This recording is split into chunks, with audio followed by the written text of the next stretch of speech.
আসসালামু আলাইকুম সম্পর্কে welcome to our official YouTube channel নতুন একটি ভিডিওতে। Arithmetic operator. অপারেটরটা কি? আপনারা যখন স্কুলে ছিলেন তখন কি করতেন? 1+1 যোগ করতেন না? সে প্লাস সাইনটা হলো অ্যারিথমেটিক অপারেটরের সাইন। তারপর যখন বিয়োগ করতেন এই সাইনটা দিতে বিয়োগ সাইন দিতেন না? দেন যখন গুণ করতেন তখন গুণ সাইন দিতেন, বাট প্রোগ্রামিং এর ক্ষেত্রে এস্টারিক সাইন হবে। দেন ভাগ করতেন।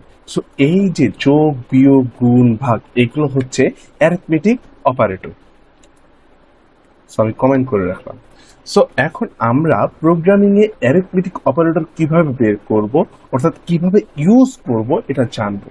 সো আমরা জানি প্রিন্ট ফাংশনের ভিতরে যাই লিখবো সেটাই প্রিন্ট হবে। সো আমরা কাজ করি, পাস যোগ পাস করি, দেখি রান করে কি হয়।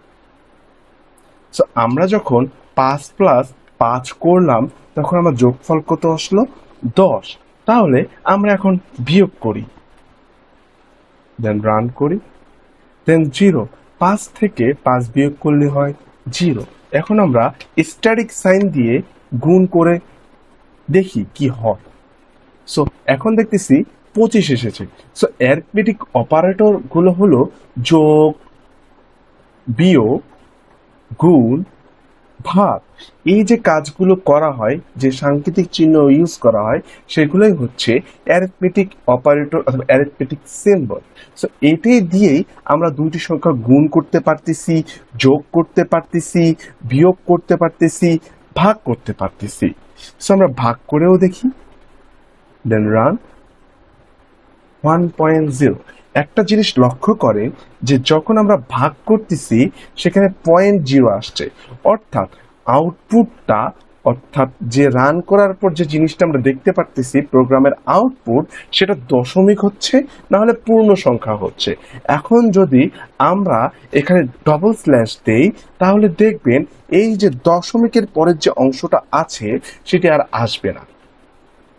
দেখেন জাস্ট 1 আসছে। দেন আমরা একটা জিনিস শিখব, সেটা হলো পাওয়ার অপারেটর। পাওয়ার অপারেটরটা কি?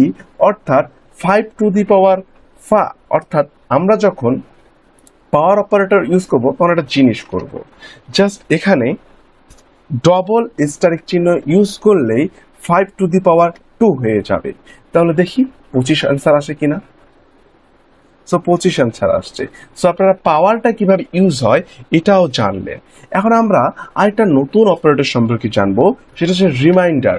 রিমাইন্ডার বলতে আপনারা যখন দুইটা সংখ্যা ভাগ করেন, ভাগ করার ফলে ভাগশেষ দেখতে পারেন না, সেটিই হলো রিমাইন্ডার। সো এখন আমরা দেখি যে 2 দ্বারা 5কে ভাগ করলে ভাগশেষ কত থাকে? সো ভাগশেষ থাকবে 1। সো আপনারা অ্যারিথমেটিক অপারেটরের বেসিক যে যতটুকু জিনিস আছে সেটা সর্বমর্ম জানলেন। আশা করি আপনাদের ভিডিওটি ভালো লেগেছে। যদি ভিডিওটি ভালো লেগে থাকে তাহলে অবশ্যই লাইক এবং কমেন্ট করবেন।